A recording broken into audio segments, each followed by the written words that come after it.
Hello student, कैसे हैं आप सब। एक बार पुनः से कोचिंग क्लासेस पर स्वागत है। उम्मीद करता हूं आप सब अच्छे होंगे, मस्त होंगे, बेहतर होंगे, आपकी पढ़ाई बेहतर चलेगी। बच्चों, क्लास 11th फिजिक्स में एक नया चैप्टर स्टार्ट हो रहा है और वो चैप्टर है आपका बच्चों कार्य, ऊर्जा और शक्ति। कार्य, ऊर्जा और शक्ति क्या है? कार्य, ऊर्जा और शक्ति, जिसमें आज आप लोग सीखने वाले हैं कार्य के बारे में। पूरा कार्य किसे कहते हैं, कार्य के प्रकार की बात करें, कार्य की प्रकृति क्या होती है, तो इसका फार्मूला वगैरह, मात्रक, विमीय सूत्र, सब कुछ चर्चा करेंगे। तो वीडियो को लास्ट तक देखिए।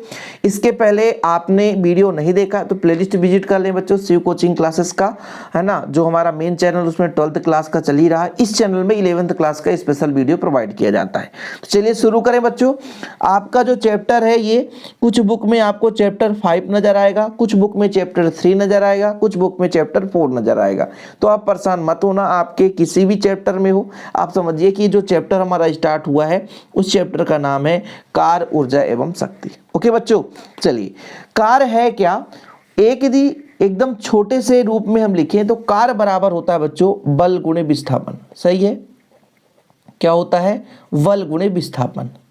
अब किसी वस्तु पर बल लगाया जाए, किसी वस्तु पर बल लगाया जाए, जैसे यहाँ पर एक वस्तु रखा हुआ है, ठीक है, यहाँ पे एक वस्तु रखा हुआ है और इस वस्तु पर हम बल लगाते हैं। ये बल लगाए तो कुछ समय पश्चात जैसे बल लगाएंगे भाई, तो मान लीजिए लुढ़क गया तो वस्तु की स्थिति परिवर्तन हो गई। तो यहाँ से यहाँ तक आ गया वस्तु, ठीक है, मतलब यहाँ से यहाँ तक क्या हो गया? विस्थापन हो गया, एस विस्थापन, ठीक है।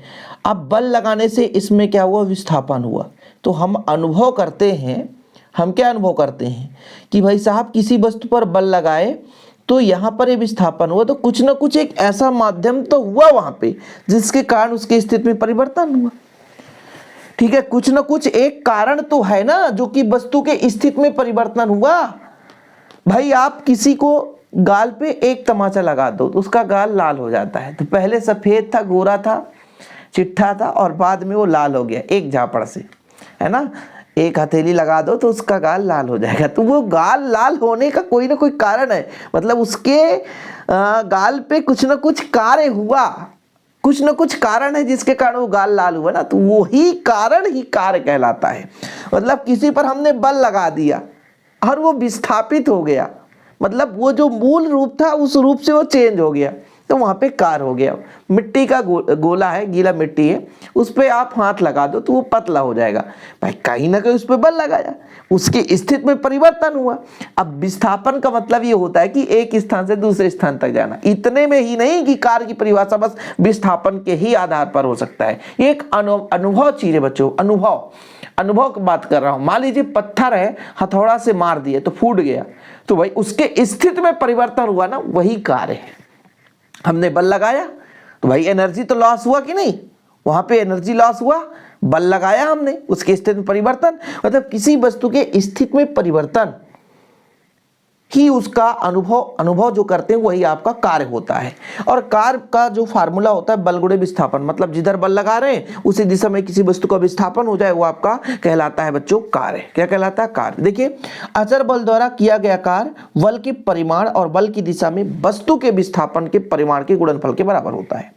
मतलब किसी वस्तु पर जो हम बल लगा रहे होते हैं उस बल का परिमाण और उसी बल के दिशा में जो बच्चों उसका विस्थापन हो रहा, उसका जो गुणनफल होता है वही वस्तु का कार्य कहलाता है। कार्य बराबर बल गुणे विस्थापन। ओके, इसका मात्रक बताओ आप, कार्य का मात्रक बता दो, ठीक है। तो बल का मात्रक होता है न्यूटन, ठीक है, और विस्थापन का हो जाता है मीटर। वैसे तो कार्य का मात्रक जूल होता है, एसआई मात्रक बढ़िया आप लिख लो, एसआई मात्रक आप लिख लो जूल सीधा, और इधर उधर भटकने की जरूरत नहीं है। एसआई मात्रक क्या होता है बच्चों? जूल। कार्य का एसआई मात्रक क्या होता है? जूल।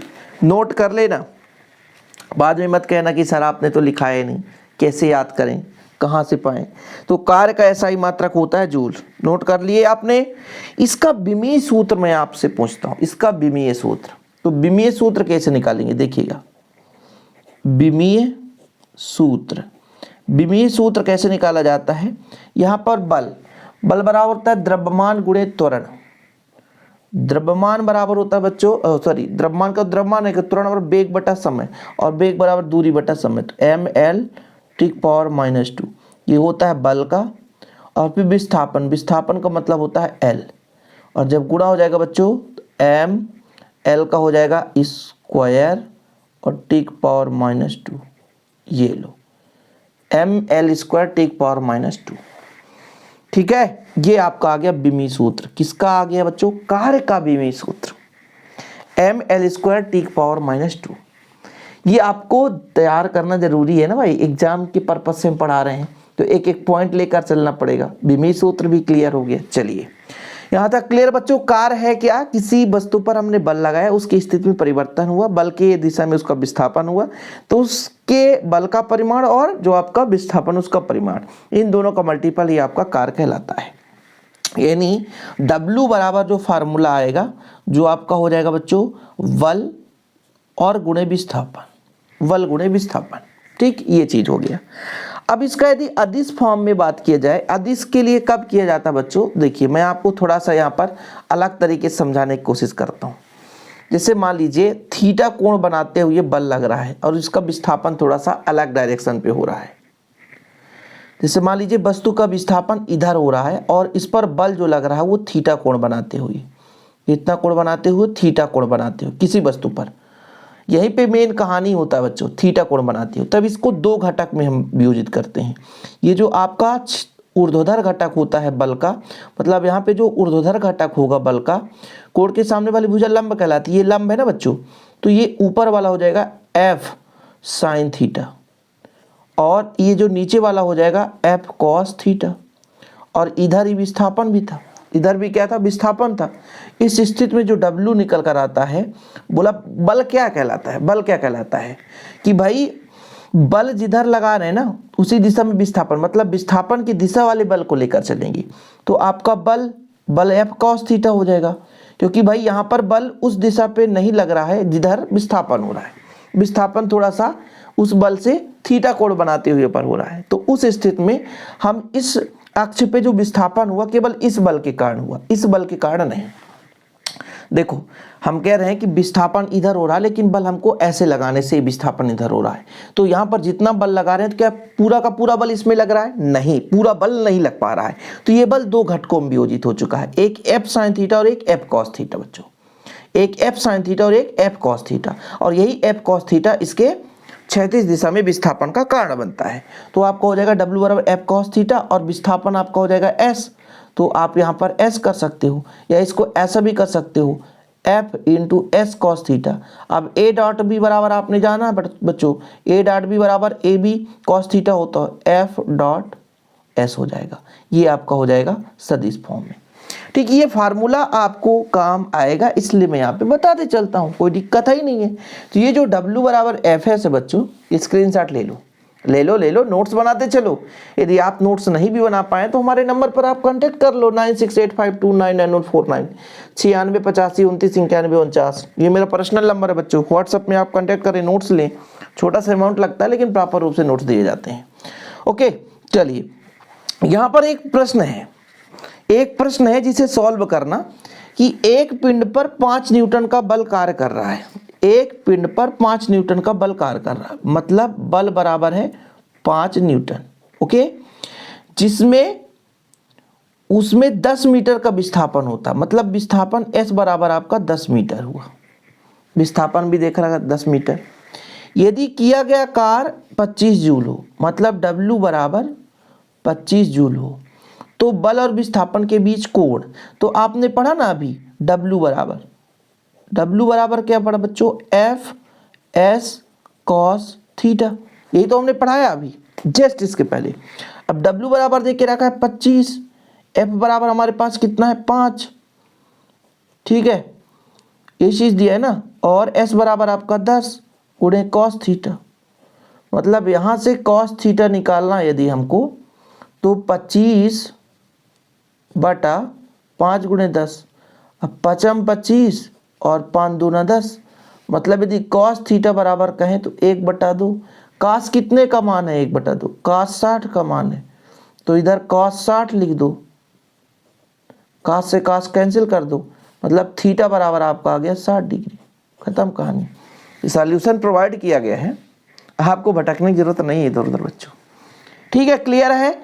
अब हम बात करते हैं इसका पूरा कार्य का प्रकार हो गया, कार्य का पूरा बेसिक चीज हो गया बच्चों। कार्य किसे कहते हैं? मात्रक विमी सूत्र। अब हम बात करते हैं कार्य के प्रकार। कार्य मुख्य रूप से 3 प्रकार पढ़ेंगे। एक तो धनात्मक कार्य। देखिएगा, समीकरण W बराबर एफ एस कॉस थीटा होता है। यदि थीटा बराबर 0 डिग्री या न्यून कोण हो तो कॉस थीटा धनात्मक होगा, किया गया कार्य भी आपका धनात्मक होगा। देखिएगा, यहाँ पर आप लोगों को समझ में नहीं आएगा, ऐसे समझ में नहीं आएगा बच्चों। देखिएगा क्या बोला है, यदि थीटा बराबर 0 डिग्री, मतलब हम बात कर रहे थे कि यहाँ पर एक वस्तु रखा हुआ है, ठीक है, तो इधर ही हमने बल लगाया, ठीक है, बल लगाया F, ठीक है, इसी दिशा पे, और विस्थापन भी इसी दिशा पे हुआ, तब थीटा बराबर कितना आया? 0 डिग्री। जिधर हमने बल लगाया उधर ही विस्थापन हुआ, तब थीटा बराबर 0 डिग्री। तो W बराबर हो जाएगा एफ एस कॉस 0 डिग्री, और कॉस 0 का मान होता है 1, तो आपका एफ एस धनात्मक आया। कहने का मतलब जिधर हमने बल लगाया वस्तु का विस्थापन यदि उसी दिशा में हो रहा है तब किया गया कार्य वहां पर आपका धनात्मक कार्य होता है। यानी बल और विस्थापन की दिशा समान हो, जिधर हमने बल लगाया।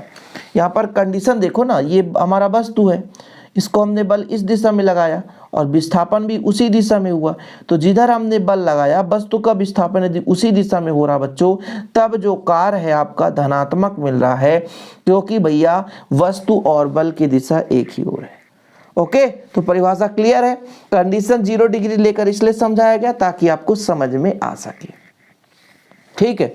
जैसे बच्चों, जब कोई पिंड गुरुत्व के अधीन स्वतंत्रता पूर्वक गिरता है तो गुरुत्वाकर्षण बल विस्थापन की दिशा में समान होता है। यानी पृथ्वी की ओर कोई वस्तु आएगा तो पृथ्वी खींचेगा उसी बल से, और नीचे की ओर भी आएगा तो धनात्मक कार्य होता है। जब कोई व्यक्ति रस्सी से बंधी बाल्टी द्वारा कुएं से पानी निकालता है तो हम ऊपर की ओर बल लगाते हैं, बाल्टी भी ऊपर आता है, तो आपका धनात्मक हो जाता है। अब ऋणात्मक कार्य का मतलब जब F और S के बीच 180 डिग्री, इस बार अपोजिट हो जाएगा। देखिएगा, कंडीशन है कि मान लीजिए यहाँ पर एक वस्तु रखा हुआ है, एक वस्तु है और इधर हम बल लगा रहे थे, बल इधर लगा रहे थे, लेकिन उसके अपोजिट में विस्थापन इधर हुआ। अब इन दोनों के बीच जो कोण बना बच्चों, थीटा बराबर आपका 180 डिग्री, मतलब बल हम दूसरे दिशा में लगा रहे थे लेकिन विस्थापन उसके अपोजिट हो रहा है। इस स्थिति में जो W निकल कर आएगा एफ एस कॉस 180, और कॉस 180 का मान होता है -1, इसलिए माइनस एफ एस आ जाएगा। अब ये ऋणात्मक कार्य क्यों है? ये ऋणात्मक कार्य क्यों है? क्योंकि हम वस्तु पर जो बल लगा रहे थे विस्थापन उसके विपरीत दिशा में हो रहा है। तो कहीं ना कहीं जब पिंड का विस्थापन बल के दिशा में विपरीत होता है, यानी अथवा बल और विस्थापन के बीच कोण अधिक कोण होता है, मतलब 180 डिग्री, तो किया गया कार्य का आपका क्या हो जाता है बच्चों? ऋणात्मक कार्य होता है।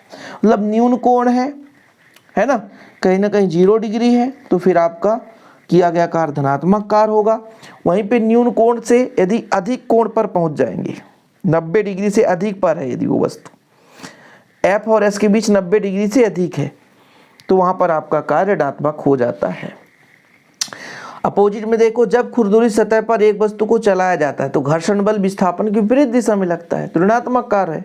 जब किसी पत्थर को ऊपर की ओर उठाया जाता है तो पत्थर विस्थापन गुरुत्वाकर्षण के विपरीत, हम कोई भी वस्तु ऊपर उठाएंगे ना भाई, हमारे पास कोई वस्तु है ऊपर हम उठा रहे हैं तो गुरुत्वाकर्षण के विपरीत वहां पर गुरुत्वाकर्षण के सापेक्ष आपका ऋणात्मक कार्य होगा। शून्य कार्य कब होगा? जब थीटा बराबर 90 डिग्री, मतलब विस्थापन के लंबवत बल कार्य करे। जब विस्थापन के लंबवत बल कार्य करे, लंबवत, तो थीटा बराबर आपका 90 डिग्री हो जाएगा, और cos 90 का मान 0 होता है, इसलिए W का मान 0 हो जाएगा बच्चों, ठीक है। यदि किसी पिंड का विस्थापन उस पर लगाए गए बल के लंबवत हो, लंबवत मतलब 90 डिग्री पर हो, किसी वस्तु पर हम बल लगा रहते हैं, पिंड पर बल लगा रहे हैं तो उसमें विस्थापन लग रहा है, तो वो बल जब लंबवत हो 90 डिग्री पर हो तब वहां पर किया गया कार्य आपका 0 होता है। देखो बच्चों, यदि एक कुली सिर पर बोझ लिए प्लेटफॉर्म पर चलता है, बताओ, तो गुरुत्वाकर्षण बल द्वारा किया गया कार्य 0 होगा। कितना बढ़िया है भाई। गुरुत्वाकर्षण बल क्या है? पृथ्वी नीचे की ओर खींचेगा, लंबवत, लेकिन व्यक्ति कहाँ चल रहा है? प्लेटफॉर्म पर, पृथ्वी के समांतर, मतलब 90 डिग्री होगा। यही चीज ना समझाया जा रहा है कि कुली चल रहा है इधर, सिर पर क्या है, एक बोझ लिया है, ठीक है, एक कुली है बच्चों, ठीक है, ये इधर चल रहा है, सिर पर बोझ लिया है, तो जो गुरुत्वाकर्षण बल इस प्रकार से लग रहा है और विस्थापन इधर, तो इसके बीच जो कोण है 90 डिग्री है। यानी प्लेटफॉर्म पर जो कुली चल रहा है तो गुरुत्वाकर्षण बल वहां पर कार्य नहीं करेगा, गुरुत्वाकर्षण बल द्वारा जो किया गया कार्य वो शून्य होता है। ठीक है, इस प्रकार से आप लोग इसे तैयार कर लेना। और कार्य के प्रकार, इस चैप्टर को हम बहुत जल्द खत्म करेंगे बच्चों। यदि आप पहली बार हैं इसलिए चैनल को सब्सक्राइब कर लें, बाद में भी देख रहे हैं।